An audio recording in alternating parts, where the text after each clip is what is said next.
Hello everyone, welcome to computer science E class. इस video के अंदर आप अंडरस्टैंड करेंगे सीएसएस के बारे में। सीएसएस क्या होती है, क्यों यूज़ की जाती है। जब भी हम वेब पेजेस की बात करते हैं तो सीएसएस का क्या पर्पस होता है वेब पेजेस के अंदर यूज़ करने का। उसके बाद हम देखेंगे कैसे हम सीएसएस को यूज़ कर सकते हैं, अंडरस्टैंड करेंगे हम कैसे हम प्रैक्टिकली सीएसएस को अप्लाई कर सकते हैं किसी वेब पेज के अंदर। उसके लिए हम step by step practical example लेंगे, उनको करके देखेंगे और उसका इफेक्ट भी हम इस वीडियो के अंदर देखेंगे। उसके बाद हम अंडरस्टैंड करेंगे कैसे हम सीएसएस को अप्लाई कर सकते हैं। अलग अलग तरीके से 3 तरीके हम यूज़ करेंगे जिनसे हम सीएसएस को अप्लाई कर सकते हैं अपने वेब पेजेस के अंदर। तो ये सारा टॉपिक है जिसके ऊपर ये वीडियो का मोटिव रहेगा, इसको अंडरस्टैंड करने का, इसको सीएसएस को अप्लाई करने का।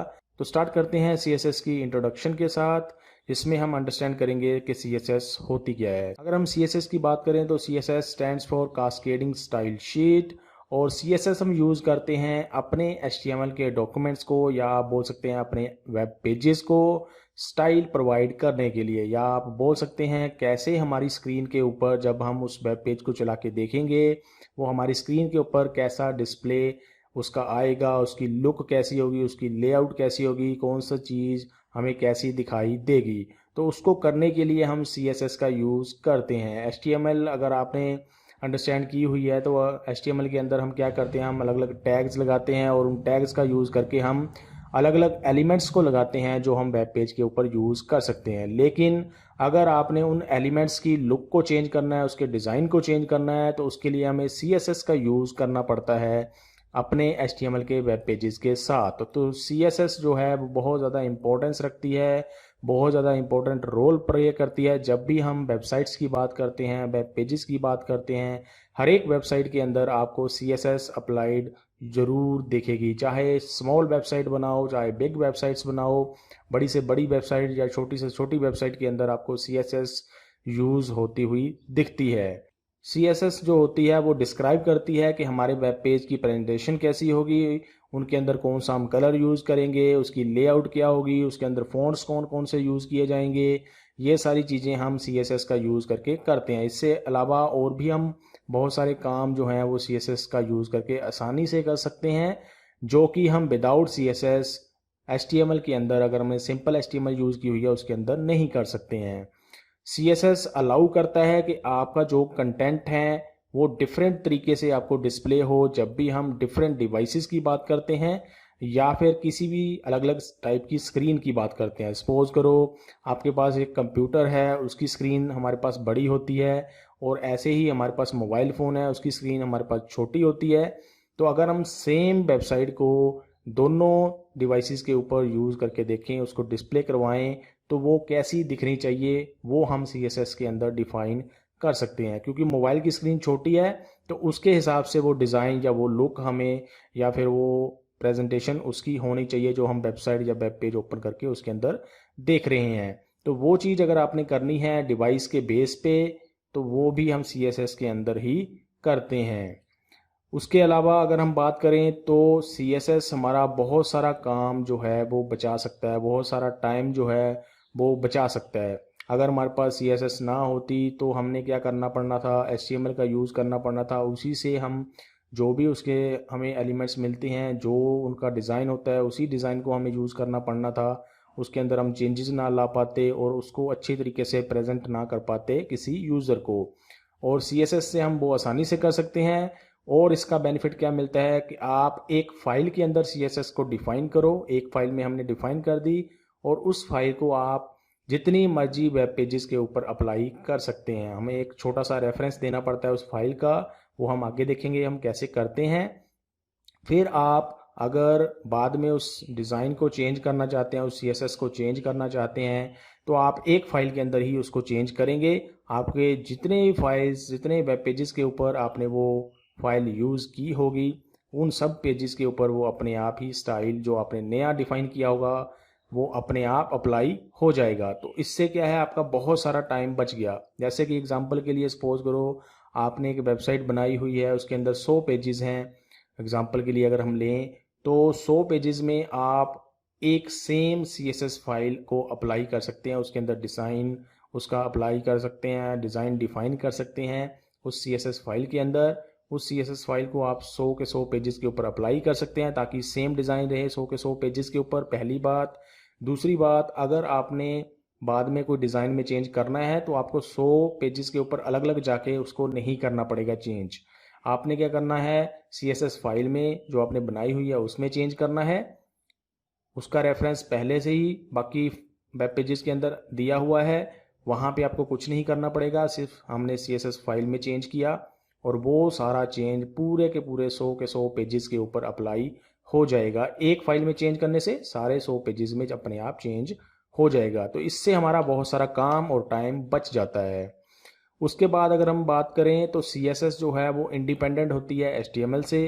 अगर हम बात करें, दोनों को कंपेयर करें, तो CSS का अपना काम है, HTML का अपना काम है, और CSS और HTML इंडिपेंडेंटली काम करते हैं।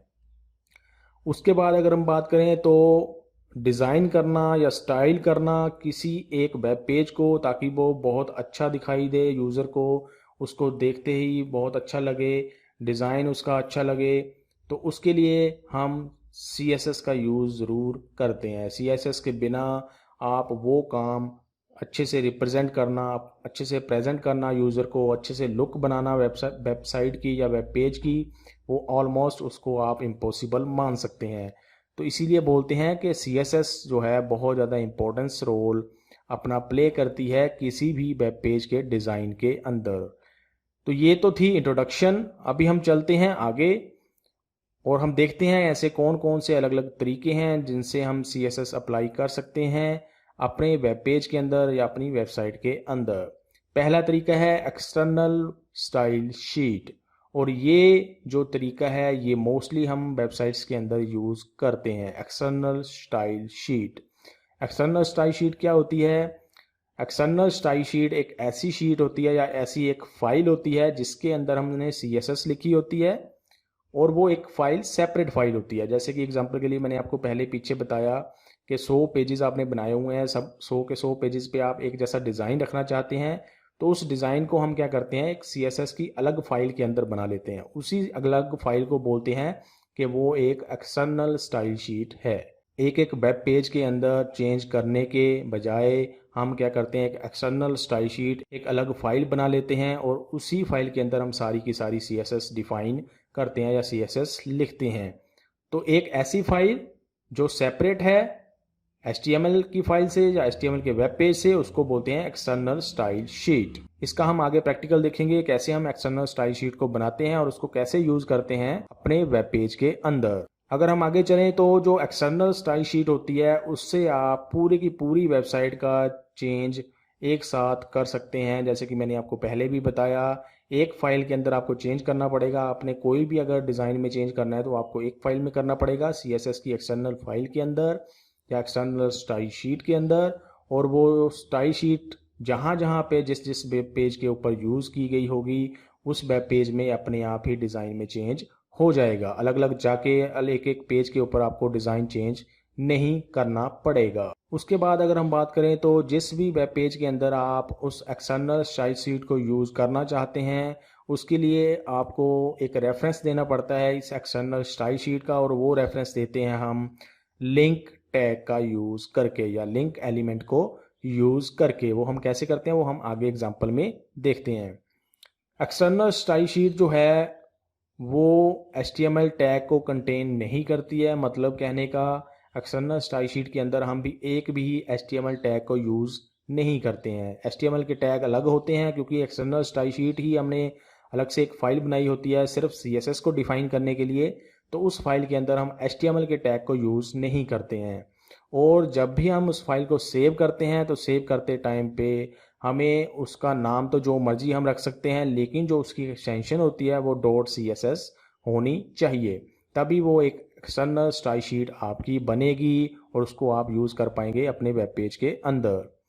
एग्जाम्पल अगर हम देखें कैसे हमने इंक्लूड करना है, अगर सपोज करो हमने एक फ़ाइल बना के रखी हुई है एक्सटर्नल फाइल जिसका नाम है स्टाइल और उसकी एक्सटेंशन .css तो होगी ही होगी, तो उसको अगर आपने HTML वेब पेज के अंदर यूज़ करना है, अगर रेफरेंस देना है उसका, इंक्लूड करना है उसको, तो हम क्या करते हैं हेड टैग के अंदर उसको कुछ ऐसे लिख के करते हैं। हम क्या करते हैं, हेड टैग तो हमारा होता ही है HTML के अंदर, उसके अंदर हम एक लिंक टैग डिफाइन करते हैं, लिंक टैग को लिखते हैं, लिंक एलिमेंट यूज़ करते हैं और लिंक टैग के अंदर हम इसके अलग अलग एट्रीब्यूट्स को यूज़ करते हैं। पहला एट्रीब्यूट जैसे आप यहाँ पे देख सकते हैं, rail equal to style sheet. अगर आपने ये एट्रीब्यूट्स नहीं यूज़ किए इस लिंक टैग के अंदर तो आपकी CSS एक्सटर्नल फाइल जो है वो इंक्लूड अच्छे से नहीं हो पाएगी और उसका डिज़ाइन इम्प्लीमेंट नहीं हो पाएगा आपके वेब पेज के अंदर।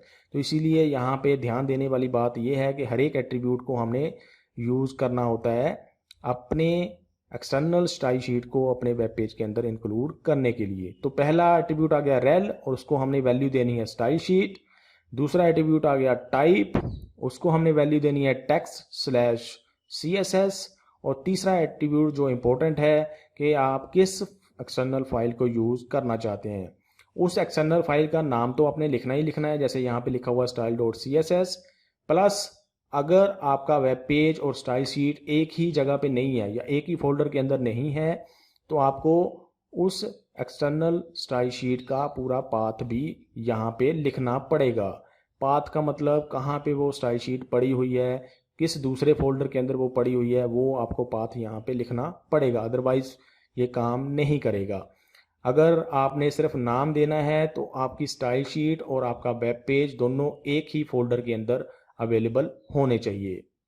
तो ये तो है कैसे हमने इंक्लूड करना है एक्सटर्नल स्टाइल शीट को वेब पेज के अंदर। अगर हम एग्जांपल देखें कैसे हम CSS लिखते हैं एक्सटर्नल स्टाइल शीट के अंदर, तो वो आप ये एग्जांपल एक देख सकते हैं, छोटी सी एग्जांपल। इसके अंदर हमने सिर्फ 2 स्टाइल्स को डिफाइन किया हुआ है, 2 टैग्स के लिए या 2 एलिमेंट्स के लिए हमने स्टाइल्स को डिफाइन किया हुआ है। पहला बॉडी लिखा हुआ है हमने कि जो भी HTML के अंदर बॉडी का टैग होगा उसका जो बैकग्राउंड कलर होगा वो स्काई ब्लू होना चाहिए। ये बैकग्राउंड कलर क्या है, कहाँ से आया, स्काई ब्लू तो चलो कलर है ही है। ये कहाँ से आते हैं, ये CSS के अंदर एक प्रॉपर्टीज डिफाइंड होती हैं या CSS आप बोल सकते हैं CSS डिफाइंड होती है और इनका हमें पता होना चाहिए कौन सी CSS या कौन सी प्रॉपर्टी हम किस काम के लिए यूज़ कर सकते हैं। तो ये तो हमें रिमेंबर करने की ज़रूरत होती है, याद रखने की ज़रूरत होती है कौन सी प्रॉपर्टी हम यूज़ कर सकते हैं। तो यहाँ से आप क्या अंडरस्टैंड कर सकते हैं कि HTML के अंदर जो बॉडी टैग लगाया हुआ है उसका जो कलर होना चाहिए, मतलब HTML की जो बॉडी होगी, जो उसका कलर होना चाहिए बैकग्राउंड का, वो होना चाहिए स्काई ब्लू। अभी हम इसका प्रैक्टिकल करके देखते हैं ताकि वहाँ से हमें ज़्यादा अच्छा से इसका आइडिया हो सके। दूसरा जो यहाँ पे डिफाइन किया गया है H1 टैग के ऊपर 2 स्टाइल यहाँ पे इम्प्लीमेंट किए गए हैं। पहला कि H1 के अंदर जो भी आपने टेक्स्ट लिखा होगा वो उसका कलर रेड होना चाहिए, पहली बात। दूसरी बात कि जो H1 का टेक्स्ट होगा, हेडिंग का टेक्स्ट होगा, वो मार्जिन लेफ्ट होना चाहिए, उसके लेफ्ट में 20 पिक्सल का मार्जिन होना चाहिए। तो ये 2 यहाँ पे स्टाइल H1 टैग के लिए डिफाइन किए गए हैं।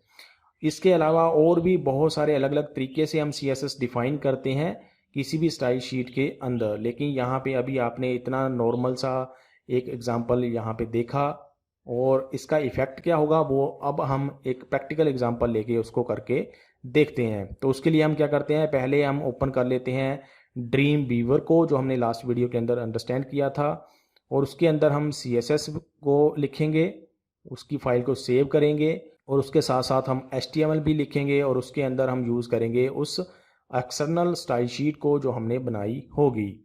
आप ज़रूरी नहीं है कि आपने ड्रीम वीवर का सॉफ्टवेयर ही यूज़ करना है इस काम को करने के लिए, आप सिंपल नोटपैड के अंदर भी कर सकते हैं या कोई भी टेक्स्ट एडिटर जो हमारे कंप्यूटर सिस्टम के अंदर अवेलेबल हो उसका यूज़ करके हम एक्सटर्नल स्टाइल शीट बना सकते हैं। सिर्फ सेव करते टाइम पे हमें ध्यान रखना है कि CSS का नाम हमने जो भी देना हो वो देंगे हम और उसकी एक्सटेंशन जो है वो .css होनी चाहिए, पहली बात। और HTML तो हमें पता ही है हम कैसे सेव करते हैं।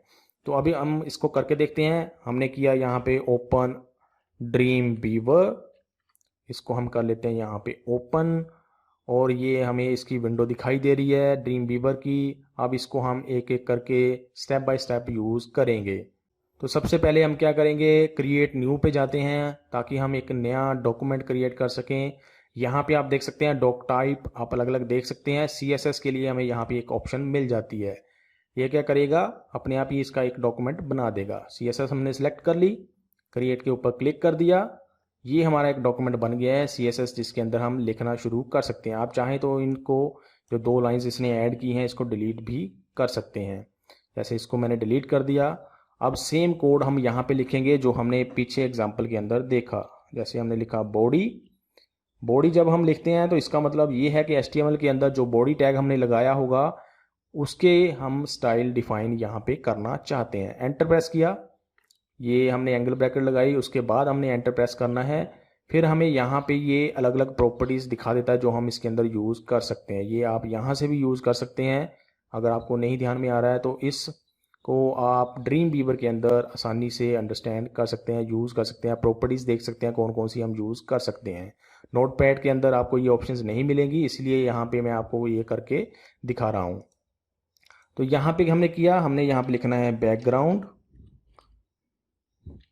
हमने बैकग्राउंड कलर देना है। तो हमने लिखा बैकग्राउंड और यहाँ पे हमें ये ऑप्शन दे रहा है बैकग्राउंड कलर की। इसको सिलेक्ट करके हमने एंटर प्रेस किया, बैकग्राउंड कलर आ गया। उसके बाद हमें कलर्स भी ये दे रहा है यहाँ पे ऑप्शंस, कौन सा कलर आप यूज़ करना चाहते हैं। अगर आपको नाम पूरा पता है तो आप सिंपल नाम लिख सकते हैं, जैसे मैंने यहाँ पे लिख दिया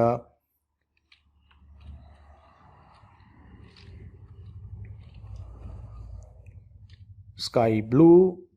स्काई ब्लू कलर मैं रखना चाहता हूँ बॉडी का, और ये हमने एक स्टाइल डिफाइन कर दिया बॉडी टैग के लिए।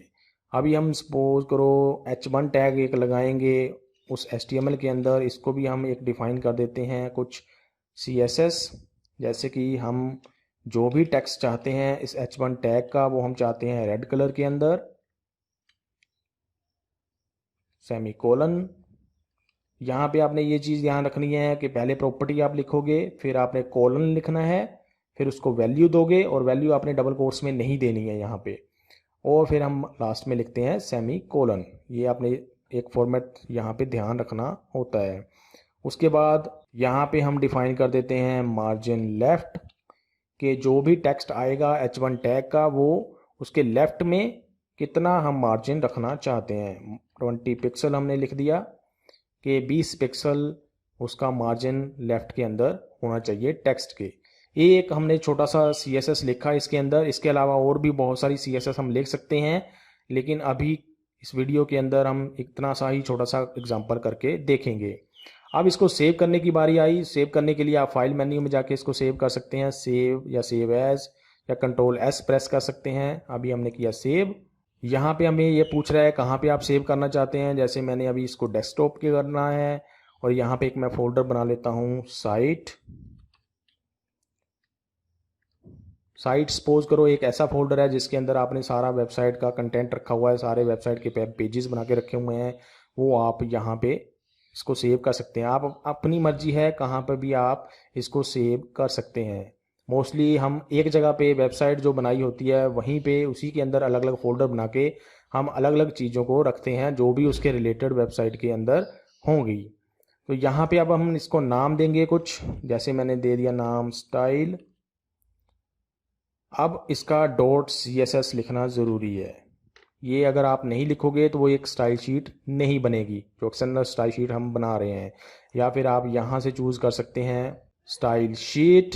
अगर आपने ये चूज़ कर लिया तो आपको यहाँ पे .css लिखने की ज़रूरत अब नहीं है, क्योंकि हमने यहीं पे टाइप इसका डिफाइन कर दिया। अगर आपने यहाँ पे ऑल डॉक्यूमेंट किया हुआ है तब आपको यहाँ पे ज़रूरत है लिखने की .css। ये चीज़ का आपने ध्यान रखना है। ये हम अडोब ड्रीम वीवर की बात कर रहे हैं। अगर आप नोटपैड में कुछ कर रहे हैं, स्टाइल शीट बना रहे हैं या उसको सेव कर रहे हैं, तो वो आपको थोड़ा अलग यहाँ पे दिखाई देगा। इसको मैंने कर दिया अब सेव। अभी हम जाते हैं अपने डेस्कटॉप के ऊपर, और यहाँ पे स्टाइल नाम का फोल्डर बन गया है, और ये हमें स्टाइल नाम की एक एक्सटर्नल स्टाइल शीट यहाँ पे बना ली है। अब इसको अगर आपने देखना है, एडिट करना है, चेंज करना है इसके अंदर, तो या तो आप ड्रीम वीवर के अंदर ही इसको कर सकते हैं, या फिर आप इसको राइट क्लिक करके ओपन विद नोटपैड भी कर सकते हैं। और नोटपैड के अंदर इसको ओपन करके इसके अंदर भी आप यहाँ से भी चेंज करके इसको फिर यहाँ से सेव कर सकते हैं। तो ये अलग अलग तरीके हैं जिससे कि हम किसी स्टाइल को, फाइल को बना सकते हैं। नोटपैड से बनाओ, चाहे आप किसी भी टेक्स्ट एडिटर को यूज़ करके बनाओ, तो ये आप अलग अलग तरीके से इसको बना सकते हैं। तो यहाँ पे हमने अब style sheet, external style sheet बना ली है। अब हम इसको इंक्लूड करेंगे अपने HTML के वेब पेज के अंदर। तो उसके लिए हम क्या करते हैं, एक नया डॉक्यूमेंट यहाँ पे बना लेते हैं। न्यू HTML का डॉक्यूमेंट हमने बनाना है। इसको कर दिया क्रिएट के ऊपर क्लिक। एक नया डॉक्यूमेंट हमारा यहाँ पे बन गया और इसके अंदर थोड़ी सी HTML इसने अपने आप ही ड्रीम वीवर ने ऐड कर दिया। अदरवाइज ये हमें खुद लिखनी पड़ती अगर हम नोटपैड का यूज़ कर रहे होते। ये मैं ऊपर वाले टैग्स को डिलीट कर देता हूँ ताकि आपको ज़्यादा क्लैरिटी हो सके नॉर्मल HTML का स्ट्रक्चर जो हम यूज़ करते हैं उससे। ये हमने HTML का कोड यहाँ पे लिख लिया सपोज करो। अब हमने पीछे देखा कि अगर हमने एक्सटर्नल स्टाइल शीट को अपने वेब पेज के अंदर यूज़ करना है तो हमें हेड टैग के अंदर एक लिंक टैग ज़रूर यूज़ करना पड़ता है, जिससे कि हम उसको एक्सटर्नल स्टाइल शीट को रेफरेंस दे सकें, इंक्लूड कर सकें अपने वेब पेज के अंदर। यहाँ पे लिंक टैग लगाया और यहाँ पे हमने लिखना होता है रेल इक्वल टू, हम लिखते हैं यहाँ पे डबल कोट्स के अंदर स्टाइल शीट।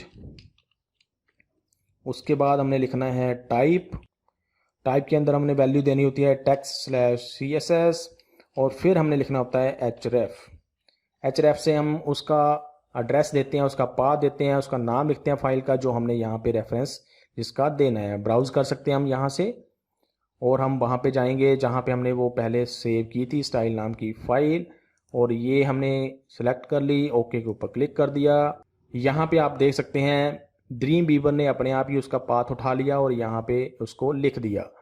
अगर आपने ये जो आप वेब पेज बना रहे हो HTML के अंदर ये सेम जगह पे रखा हुआ है, सेम फोल्डर के अंदर सेव करके रखा हुआ है, तब आपको ये पूरा पाथ लिखने की ज़रूरत नहीं होती है। जैसे कि एग्जांपल के लिए मैं इस HTML के डॉक्यूमेंट को कर देता हूँ सेव, Ctrl+S, सेम जगह पे जहाँ पे हमने स्टाइल की फाइल सेव की थी, इसको यहाँ पे मैंने कर दिया सेव first.html, इसको कर दिया सेव। अब हमें यहाँ पे वैसे तो हम ये पाथ ऐसे भी यूज़ कर सकते हैं, लेकिन इसको यूज़ करने की अब हमें ज़रूरत नहीं है, ऐसे भी हम इसको सिंपली लिख सकते हैं। तो ये अलग अलग तरीके से हम यहाँ पे ऐसे रेफरेंस देते हैं स्टाइल शीट का अपने वेब पेज के अंदर। अब इसको हम कर देते हैं क्लोज। इससे हमारी रेफरेंस इस वेब पेज के अंदर ऐड हो गई है। अब हमने इसका इफेक्ट देखना है तो हम करेंगे F5 प्रेस कीबोर्ड के ऊपर। ये आप देख सकते हैं लेफ्ट साइड के अंदर बॉडी टैग के ऊपर जो हमने यहाँ पे कलर डिफाइन किया था स्टाइल शीट के अंदर स्काई ब्लू, वो अपने आप इम्प्लीमेंट हो गया है क्योंकि हमने स्टाइल शीट को इंक्लूड कर लिया है। तो ऐसे आपने स्टाइल शीट को इंक्लूड किया, पहली बात। अब स्टाइल शीट में जो भी आप चेंज करते जाओगे वो अपने आप इसके ऊपर इफेक्ट होता जाएगा। अभी हम यहाँ पे एक H1 टैग लगा लेते हैं। यहाँ पे हमने लिख दिया दिस इज हेडिंग। अब हम करते हैं इसको रिफ्रेश किया तो हेडिंग से क्या हुआ है, एक हमारी हेडिंग यहाँ पे ऐड हो गई है। उसको हमने यहाँ पे कोई कलर नहीं डिफाइन किया, आप देख सकते हैं, लेकिन वो कलर हमने डिफाइन किया था स्टाइल शीट के अंदर कि हमने H1 जो भी टैग हम लगाएंगे उसका कलर अपने आप ही रेड हो जाना चाहिए, तो इसीलिए ये रेड कलर आ रहा है। प्लस हमने दूसरी चीज़ इसमें डिफाइन की थी कि उसके मार्जिन होना चाहिए लेफ्ट साइड में 20 पिक्सल का, वो मार्जिन हम यहाँ पे पीछे इसके देख सकते हैं। तो ऐसे आप एक्सटर्नल स्टाइल शीट को स्टाइल डिफाइन करने के लिए यूज़ कर सकते हैं, उसको अपने वेब पेज के अंदर यूज़ कर सकते हैं। और क्या बेनिफिट है एक्सटर्नल स्टाइल शीट को यूज़ करने का कि आप एक से ज़्यादा वेब पेजेस के अंदर उसको यूज़ कर सकते हैं। जैसे कि एक और मैं वेब पेज यहाँ पे बना लेता हूँ, न्यू HTML हमने सेलेक्ट किया, क्रिएट कर दिया, ये हमें HTML अपने आप यहाँ पे आ गई। ऊपर वाले टैग में कर देता हूँ यहाँ से डिलीट, ये हमने कर दिया डिलीट। अब हम यहाँ पे इंक्लूड कर लेते हैं सेम, इसको मैं कर लेता हूँ यहाँ से कॉपी और यहाँ पे हमने दूसरी फाइल के अंदर इसको कर लिया पेस्ट। ये हमने रेफरेंस इस फाइल के अंदर भी दे दिया, HTML की फाइल के अंदर, वेब पेज के अंदर, पहले के अंदर भी दिया हुआ था। हम चाहते हैं कि सेम डिज़ाइन इंप्लीमेंट हो जाए अलग अलग वेब पेजेस के ऊपर, तो वो डिज़ाइन हमने CSS के अंदर डिफाइन किया हुआ है। अब हमने दो वेब पेजेस के अंदर सेम CSS को यूज़ कर लिया। इसको मैं करता हूँ रिफ्रेश। इसको अगर हम रिफ़्रेश करेंगे, यहाँ से मैंने रिफ़्रेश करने की कोशिश की, F5 प्रेस किया तो ये रिफ़्रेश नहीं हो रहा है क्योंकि इसको ये style.css नाम की फ़ाइल अभी नहीं मिली है। क्यों नहीं मिली है? क्योंकि हमने पहली बात तो ये डॉक्यूमेंट सेव नहीं किया हुआ है, जो नया डॉक्यूमेंट अभी बना रहे हैं। अगर ये उसी जगह पे सेव्ड होता जिस जगह पे हमने स्टाइल शीट को सेव किया हुआ है, तब तो ये उठा लेता अपने आप इसको, लेकिन अभी हमने सेव नहीं किया हुआ है तो हमें फुल पाथ यहाँ पे यूज़ करना पड़ेगा इस स्टाइल शीट का। वो हम कैसे कर सकते हैं, इसको डिलीट कर दिया। दोबारा से अगर आप यहाँ पे कोड लगाओगे तो आपको दोबारा से ये ब्राउज़ की ऑप्शन दे देगा। यहाँ से आपने स्टाइल पिक कर लिया, ओके कर दिया, और ये फुल पाथ इसने अपने आप ही ऐड कर दिया। और ये देखें आप, यहाँ पे अपने आप ही ये इम्प्लीमेंट भी अब हो गया है इस नए HTML वेब पेज के अंदर। हैड टैग जैसे अभी हमने इसमें नहीं लगाया है, अभी हम लगा लेते हैं इसके अंदर, जैसे H1, और इसके अंदर हमने लिख दिया दिस इज सेकंड हेडिंग।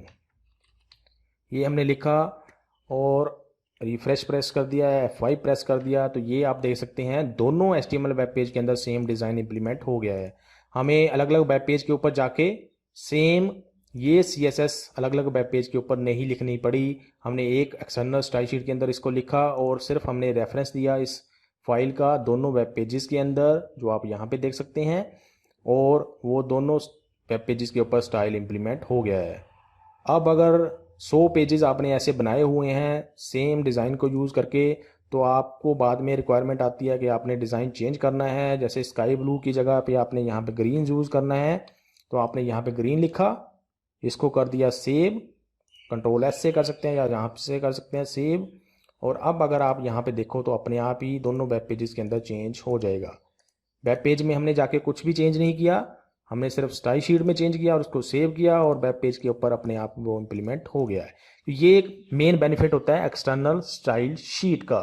एक स्टाइल शीट यूज़ की, उसी में चेंज करो, सारे वेब पेजेस के ऊपर अपने आप अप्लाई हो जाएगा जिस भी वेब पेज के अंदर आपने वो स्टाइल रेफरेंस की हुई है, इंक्लूड की हुई है। उसके बाद यहाँ पे एक्सटर्नल स्टाइल शीट के अंदर जैसे ये हमने H1 टैग यूज़ किया हुआ है, आप जितने मर्जी H1 टैग यूज़ करोगे यहाँ पे वेब पेज के अंदर, हर एक H1 टैग के ऊपर जो भी हमने स्टाइल अप्लाई किया हुआ है, दिस इज, जैसे इतना ही लिखा मैंने, हर एक H1 टैग के ऊपर ये स्टाइल अपने आप इम्प्लीमेंट होता रहेगा। जितने मर्जी आपने वेब पेज के अंदर H1 टैग यूज़ किए, उसका कोई फ़र्क नहीं पड़ेगा। जैसे अभी आप यहाँ पे देख सकते हैं दोनों के ऊपर सेम स्टाइल जो है वो इम्प्लीमेंट हुआ है। ये भी एक बेनिफिट होता है एक्सटर्नल स्टाइल शीट के अंदर या स्टाइल शीट के अंदर, इनलाइन स्टाइल शीट के अंदर हम जब यूज़ करते हैं CSS को।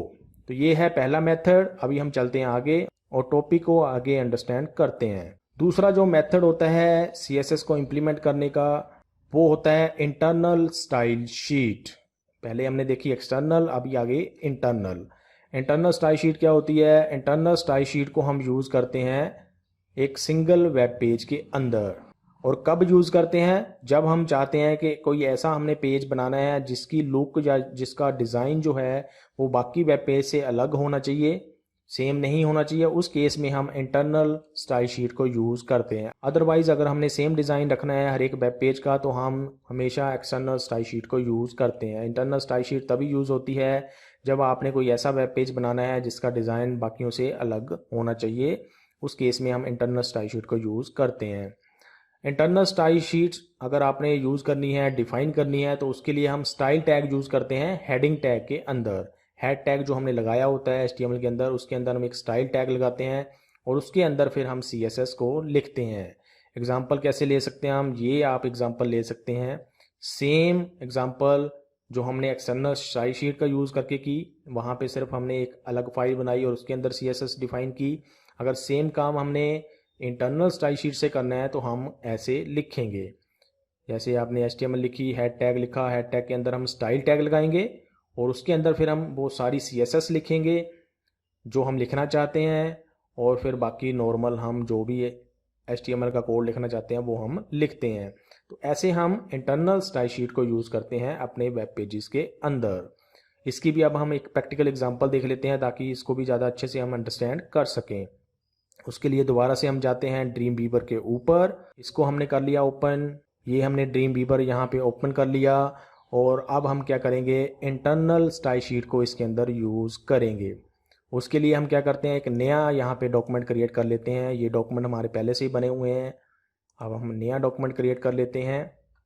ये ऊपर वाले टैग मैंने यहाँ से कर दिए डिलीट। अब हम हेड टैग के अंदर इंटरनल स्टाइल शीट को यूज़ करना चाहते हैं, तो हम यहाँ पे लिखते हैं स्टाइल। स्टाइल का एंड टैग अपने आप इसने लिख दिया। अब हम सेम CSS यहाँ पे लिखेंगे जो हमने एक्सटर्नल स्टाइल शीट के अंदर लिखी थी। अगर आप एक्सटर्नल स्टाइल शीट नहीं यूज़ करना चाहते हैं तो आप इंटरनल स्टाइल शीट यूज़ कर सकते हैं। यहाँ पे हमने इसको कर दिया पेस्ट। आप खुद भी लिख सकते हैं अगर आपने पहले से नहीं लिखा हुआ है इसको। तो यहाँ पे हमने इसको पेस्ट कर दिया। थोड़ा सा इसको मैं आगे कर देता हूँ ताकि अच्छे से ये अलाइन हो जाए, या फिर आप यहाँ से इसको यूज़ कर सकते हैं फॉर्मेटिंग मेथड को। ये हमने अप्लाई कर दिया। उसके बाद यहाँ पे आप देख सकते हैं अगर लेफ़्ट साइड के अंदर ये जो CSS अभी हमने इसके अंदर डिफ़ाइन की है वो अपने आप इसके ऊपर इम्प्लीमेंट भी हो गई है इस वेब पेज के ऊपर। हमने बॉडी टैग तो लगाया हुआ है। बॉडी टैग के अंदर हमने डिफ़ाइन किया कि उसका कलर ग्रीन होना चाहिए, वो ग्रीन कलर इसके ऊपर इम्प्लीमेंट हो गया है। जो दूसरी हमने स्टाइल डिफ़ाइन की हुई थी H1 टैग के ऊपर, अभी हमने H1 टैग नहीं लगाया इसके अंदर, इसलिए वो इम्प्लीमेंट नहीं हुआ है। यहाँ पे लिखते हैं हम H1, this is a heading, ये लिखा। इसको कर देते हैं हम रिफ्रेश, F5 प्रेस किया और ये आप देख सकते हैं यहाँ पे स्टाइल इम्प्लीमेंट हो गया जो हमने ये डिफ़ाइन किया था स्टाइल टैग के अंदर। तो ऐसे आप इंटरनल स्टाइल शीट को यूज़ कर सकते हैं अपने वेब पेजेस के अंदर। अब इसका डिसएडवांटेज क्या है?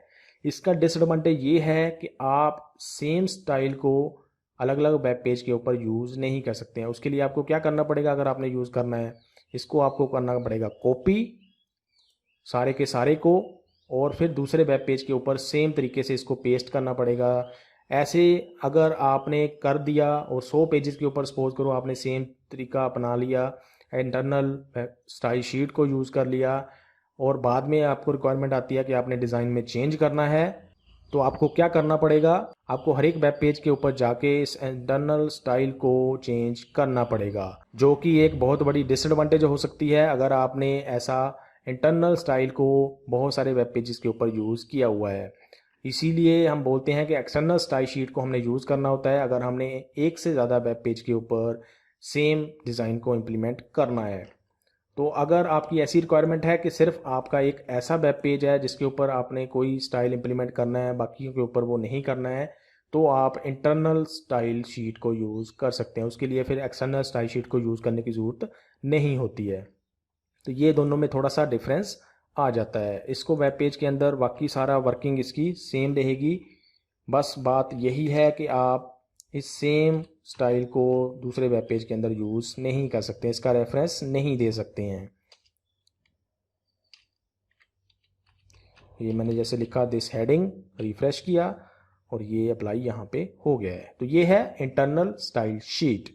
आगे चलते हैं, थर्ड हम मेथड देखते हैं अभी जो हम यूज़ करते हैं CSS को अप्लाई करने के लिए। थर्ड मेथड जो हम यूज़ करते हैं CSS को अप्लाई करने के लिए वो होता है इनलाइन स्टाइल। इनलाइन स्टाइल क्या होता है? इनलाइन स्टाइल हम तब यूज़ करते हैं जब हम एक सिंगल एलिमेंट के ऊपर कोई यूनिक स्टाइल अप्लाई करना चाहते हैं। अब यहाँ पे और इसके पिछले के साथ डिफरेंस क्या है? पिछला जो हमने देखा इनलाइन स्टाइल, उसका हम यूज़ करते हैं हम वेब पेज के ऊपर स्टाइल को इम्प्लीमेंट करने के लिए। तीसरा जो ये इनलाइन स्टाइल है इसको हम यूज़ करते हैं उस वेब पेज के अंदर जो हमने अलग अलग एलिमेंट्स लगाए हुए हैं, जो अलग अलग टैग लगाए हैं, उसको हमने अगर अलग अलग स्टाइल देना है उसके लिए इसको हम यूज़ करते हैं इनलाइन स्टाइल को। तो एक एक एलिमेंट को अगर आपने डिफरेंट डिफरेंट स्टाइल देना है तो आप यूज़ करेंगे इनलाइन स्टाइल। इनलाइन स्टाइल जो है अगर आपने यूज़ करना है तो आपको एक स्टाइल एट्रीब्यूट यूज़ करना पड़ता है उस हर एक एलिमेंट के अंदर जिसको आप अलग अलग डिज़ाइन या अलग अलग लुक देना चाहते हैं। तो जैसे सपोज़ करो आपने बॉडी टैग लगाया हुआ है, उसको बैकग्राउंड कलर आपने देना है, तो आप उसके लिए स्टाइल एट्रीब्यूट उसके अंदर यूज़ करेंगे।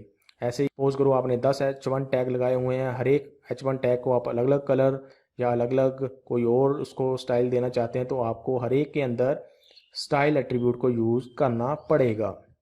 एग्ज़ाम्पल अगर हम देखें तो आप कुछ ऐसी एग्ज़ाम्पल इसकी ले सकते हैं। सेम काम जो हमने पिछली एग्ज़ाम्पल्स के अंदर किया वही काम हम अगर हमने इनलाइन स्टाइल को करके यूज़ करके करना है तो हम कुछ ऐसे लिखेंगे। आप यहाँ पे देख सकते हैं हमने बॉडी टैग के अंदर एट्रीब्यूट यूज़ किया स्टाइल, और इक्वल टू करके हमने CSS अब यहाँ पे डिफाइन कर दी है उस टैग के अंदर ही, उस एलिमेंट के अंदर ही। तो ये होती है इनलाइन स्टाइल। यहाँ पे जैसे लिखा हुआ है बैकग्राउंड कलर, और उसको हमने कलर दे दिया। ऐसे ही H1 टैग लगाया हुआ है, उसको स्टाइल दे रहे हैं हमने लिखा हुआ कलर, रेड वैल्यू दे दी उसको, ऐसे ही मार्जिन लेफ्ट और 20 पिक्सल उसको मार्जिन दे दिया। तो ऐसे हम इनलाइन स्टाइल को यूज़ करते हैं। इसकी भी हम प्रैक्टिकल एग्जांपल अब देख लेते हैं ज़्यादा अच्छे से इसको अंडरस्टैंड करने के लिए। उसके लिए फिर से हम ड्रीम व्यूवर के ऊपर जाते हैं। ड्रीम व्यूवर हमने कर लिया ओपन। अब तीसरी एग्जांपल को देखने के लिए एक नया डॉक्यूमेंट यहाँ पे बना लेते हैं, क्रिएट। इसको हमने कर दिया यहाँ से ऊपर वाले को डिलीट। आप चाहें तो इसको रहने भी दे सकते हैं, इसका कोई इशू नहीं है। अब हम क्या करेंगे, बॉडी टैग के अंदर सपोज करो हमने सेम काम करना है, इसको ग्रीन कलर देना है, और हम स्टाइल नहीं डिफाइन करना चाहते हैं, नाम एक्सटर्नल स्टाइल यूज़ करना चाहते हैं, नाम इंटरनल स्टाइल यूज़ करना चाहते हैं। तो उसके लिए फिर आपको इनलाइन स्टाइल यूज़ करना पड़ेगा। यहाँ पे आपने लिखना है स्टाइल, स्टाइल लिखा इक्वल टू डबल कोट्स। क्या स्टाइल देना चाहते हैं, हम देना चाहते हैं इसको बैकग्राउंड कलर, बैकग्राउंड लिखा, कलर लिखा हाइफन करके, और इसको वैल्यू दे देते हैं हम स्काई ब्लू।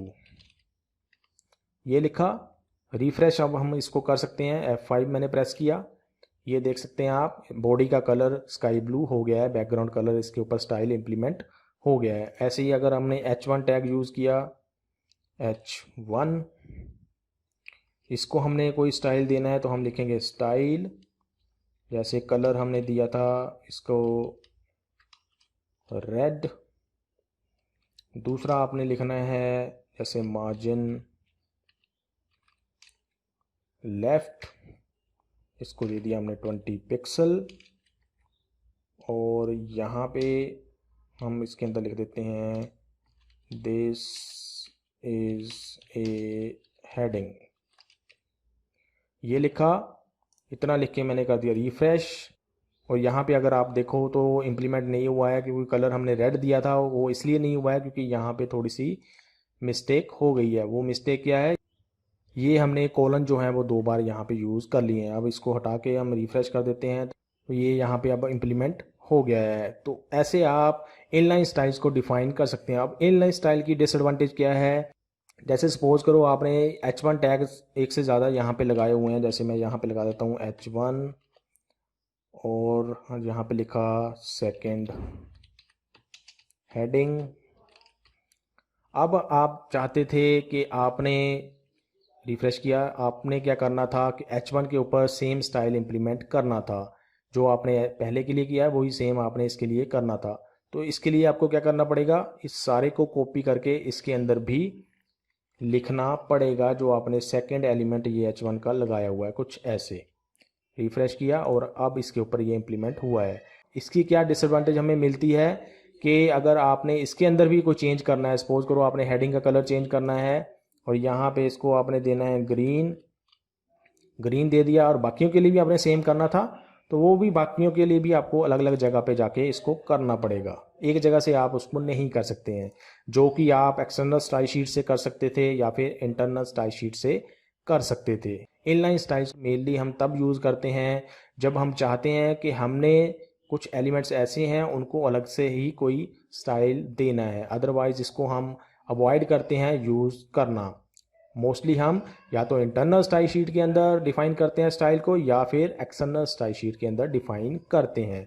तो ये थे तीनों मेथड जो हम CSS को डिफाइन करने के लिए, वेब पेज के अंदर यूज़ करने के लिए यूज़ करते हैं, स्टाइल्स को डिफाइन करने के लिए यूज़ करते हैं। उसके बाद अगर हम आगे चलें टॉपिक के ऊपर, सपोज करो आपने एक से ज़्यादा स्टाइल शीट्स को अपने वेब पेज के ऊपर यूज़ करना है। आप तीनों की तीनों जो स्टाइल शीट या तीनों के तीनों मेथड जो हमने पीछे देखे CSS को इम्प्लीमेंट करने के, वो तीनों मेथड एक वेब पेज के ऊपर एक साथ इम्प्लीमेंट कर सकते हैं।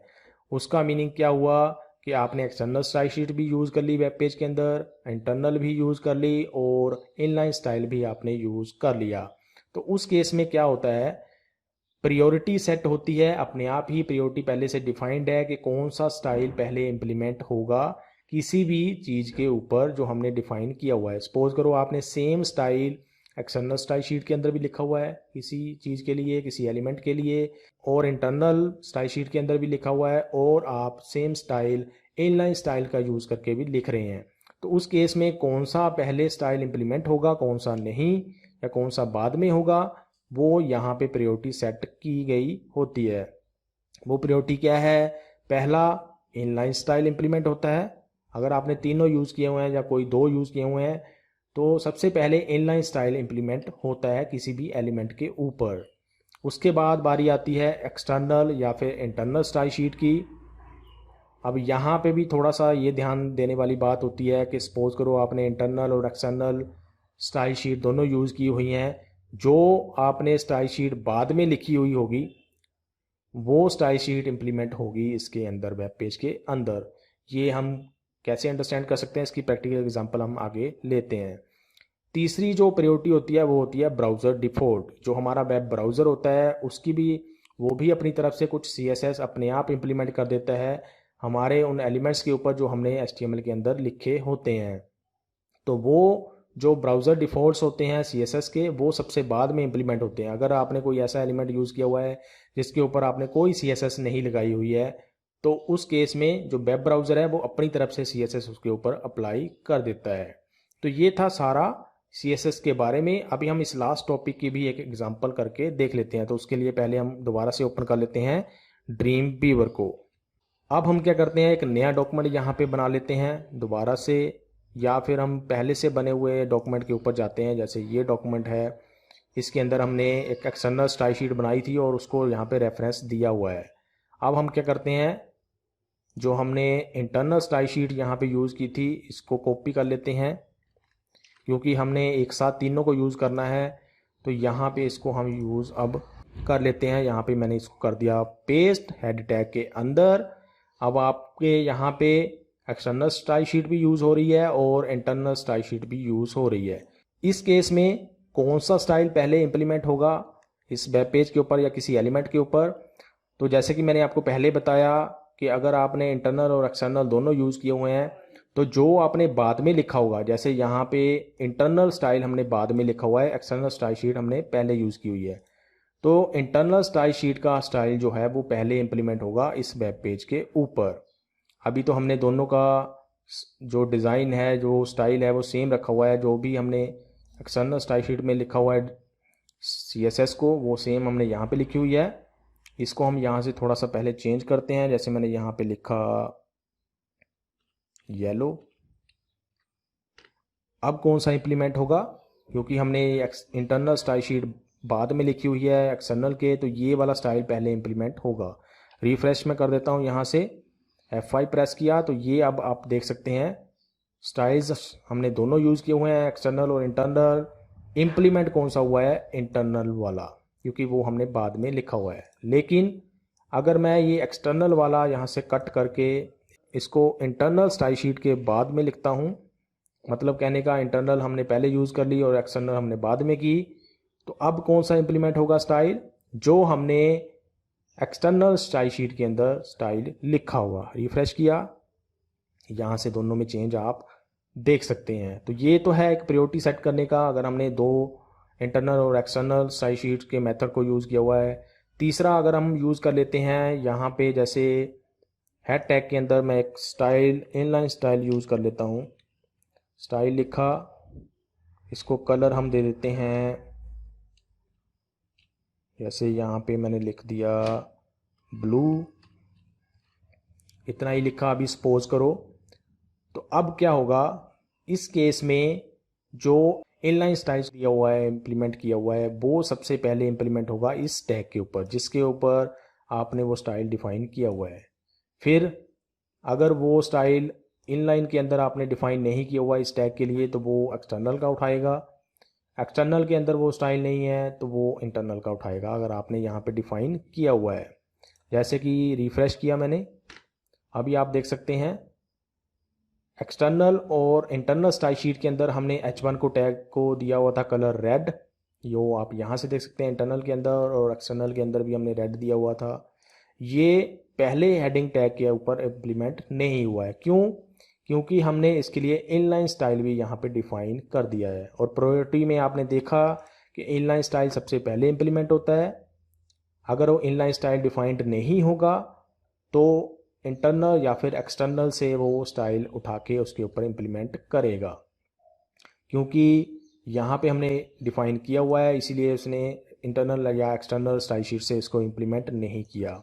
लेकिन जो हमने मार्जिन यहाँ पे डिफाइन नहीं किया है, क्योंकि हमने मार्जिन भी दिया था इंटरनल या एक्सटर्नल स्टाइल शीट के अंदर, ये जैसे आप यहाँ से देख सकते हैं H1 टैग के लिए ही, और यहाँ पे हमने वो मार्जिन डिफाइन नहीं किया है, इसलिए सेम मार्जिन अब उसने इंटरनल या फिर एक्सटर्नल स्टाइल शीट से उठाना है अपने आप। यहाँ से वो एक्सटर्नल स्टाइल शीट से उठा रहा है क्योंकि एक्सटर्नल स्टाइल शीट हमने बाद में यूज़ की हुई है, और इसीलिए यहाँ पे आप स्पेस देख रहे हैं। लेकिन अगर आप यहाँ पे मार्जिन लेफ्ट लिख देते हैं और इसका भी स्टाइल आपने यहाँ पे डिफाइन कर दिया, जैसे मैंने लिख दिया 10 पिक्सल, इसको किया रिफ्रेश, तो अब आप देखें अगर तो ये थोड़ा सा पीछे हो गया है और इसका जो मार्जिन था लेफ़्ट साइड के अंदर वो कम हो गया है, क्योंकि इसने अब इनलाइन स्टाइल से ये जो मार्जिन है ये उठाया है, एक्सटर्नल स्टाइल शीट से या इनलाइन स्टाइल शीट से इसने यूज़ नहीं किया है उसको। लेकिन अगर आप दूसरे H1 टैग को देखो जो हमने यहाँ पे यूज़ किया हुआ है और इसको हमने कोई इनलाइन स्टाइल नहीं दिया हुआ है, इसके ऊपर जो स्टाइल इम्प्लीमेंट हो रहा है वो हो रहा है एक्सटर्नल स्टाइल शीट से। अगर आप ये चाहते हैं कि इंटरनल स्टाइल शीट से होना चाहिए था तो आपको फिर से वही करना पड़ेगा, इसको कट करके इसके पहले ये लिखना पड़ेगा कुछ ऐसे। रिफ्रेश किया और आप अब इसको ऐसे देख सकते हैं। तो ये था पूरा टॉपिक CSS का, जिसके अंदर हमने सारे step by step practical examples करके देखी कैसे हम CSS को इम्प्लीमेंट करते हैं, अलग अलग मेथड्स, और अगर हमने सारे मेथड अप्लाई किए हुए हैं तो उसका क्या इफेक्ट होता है हमारे वेब पेज के ऊपर। आई होप आपको सारा CSS के बारे में अंडरस्टैंड हो गया होगा। अगर आपके कुछ क्वेश्चंस या आपको कुछ ऐसा समझ नहीं आया है तो आप कमेंट सेक्शन के अंदर अपने क्वेश्चंस पूछ सकते हैं। अभी के लिए इस वीडियो के अंदर इतना ही। Thanks for watching.